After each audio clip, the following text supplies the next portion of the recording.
श्रावस्ती नामक राज्य में एक सेठ रहता था। सेठ अपने एक लौते बेटे के साथ रहता था। उसका बेटा जब छोटा था तभी उसकी पत्नी की मृत्यु हो गई थी।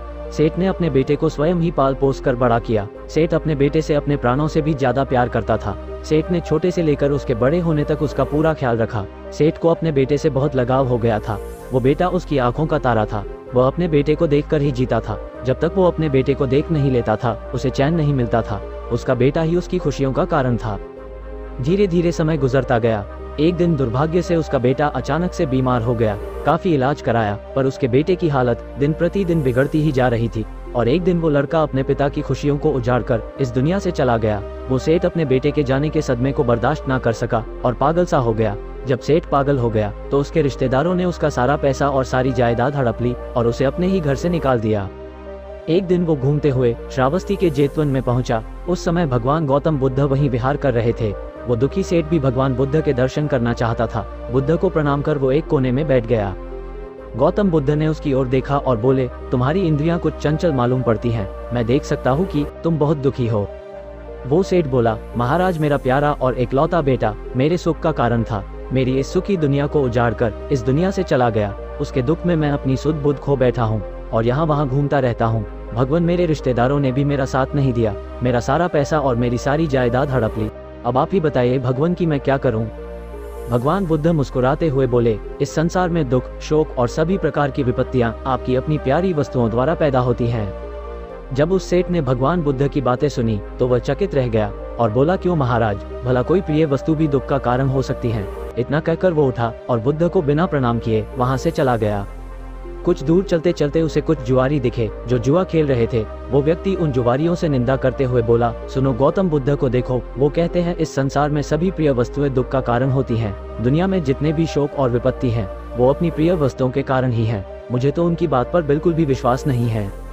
सभी जुआरी उसकी बात सुनकर हंसने लगे और उनमें से एक बोला, तुम सही कह रहे हो। हमारी सबसे प्यारी वस्तुएं तो सुख और आनंद के लिए हैं। उनमें दुख और शोक की कल्पना करना तो मूर्खता वाली बात है। जुआरियों को अपनी बात का समर्थन करता देख वो सेठ बहुत खुश हो गया। बस वो समझ गया कि वो ठीक है और गौतम बुद्ध गलत। अब तो वो सबसे जाकर गौतम बुद्ध की बुराई करता। ये बात पूरे नगर में फैल गई। उस नगर के राजा प्रसेनजीत के कानों तक भी यह बात पहुंच गई। उस राजा को भी गौतम बुद्ध की बात सही नहीं लगी। उसने कई विद्वानों से इस बात पर चर्चा की पर सभी ने कहा ऐसा नहीं हो सकता। भला कोई प्रिय चीज दुख का कारण कैसे हो सकती है? जब ये बात रानी ने सुनी तो उसने राजा से कहा, महाराज यदि गौतम बुद्ध ने यह बात कही है तो निश्चित ही यह सही होगी। रानी की बात सुनकर राजा क्रोधित स्वर में बोले, गौतम बुद्ध जो भी कहते हैं तू बस उसकी बात का गुणगान ही किया कर। ये सब तेरा भ्रम है। तुझे एक भ्रम के रास्ते पर जानबूझकर भटकते हुए देखकर मेरी आंखें जली जा रही हैं। जा हट जा यहाँ से। भगवान बुद्ध के खिलाफ रानी कुछ नहीं सुन सकती थी, इसलिए दुखी होकर वहाँ से चली गई।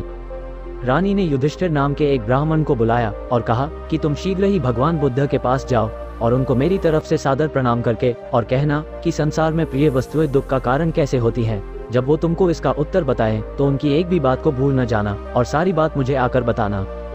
युधिष्ठिर बुद्ध के पास गया और उनसे मल्लिका द्वारा कही बात बता दी। भगवान बुद्ध बोले, हाँ, इस संसार में सभी प्रिय वस्तुएं दुख का कारण होती हैं। कुछ समय पहले एक स्त्री की माँ मर गई। वो स्त्री अपनी माँ के वियोग में इतनी दुखी हो गई कि उसका अपने शरीर का भी ख्याल नहीं रहा। वो फूलों से, पेड़ों से, आते जाते राहगीरों से यही पूछती कि क्या तुमने मेरी माँ को देखा है? ऐसा इसलिए हुआ क्योंकि वो स्त्री अपनी माँ से बेहद प्यार करती थी। बुद्ध आगे बोले, इसी तरह एक स्त्री अपने मायके गई। उसका भाई उसकी शादी किसी दूसरे से कराना चाहता था और उस स्त्री को मजबूर कर रहे थे, पर वो स्त्री अपने पति से बहुत प्यार करती थी और उसका पति भी, पर उस स्त्री के भाइयों को यह विवाह अनुचित लगता था। एक दिन वो स्त्री किसी तरह अपने पति के पास पहुंच गई।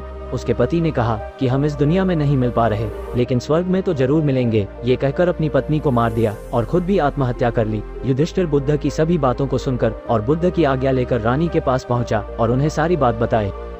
रानी प्रसन्न होकर राजा के पास पहुंची और उसे सारी बात बताई कि संसार में प्रिय वस्तुएं दुख का कारण होती हैं। रानी की बात सुनकर राजा सन्न होकर उसे देखने लगा। रानी आगे बोली, महाराज आपकी प्रिय पुत्री वज्जिनी आपको प्यारी लगती है ना? राजा बोले, हाँ मल्लिका, वो तो मेरी आंखों का तारा है। तब रानी ने कहा, यदि वज्जिनी के जीवन पर किसी विपत्ति का आक्रमण हो तो क्या आप दुखी नहीं होंगे? राजा बोला, दुखी नहीं का क्या मतलब है, बल्कि मैं जो इसे अपने जीवन पर आक्रमण समझूंगा।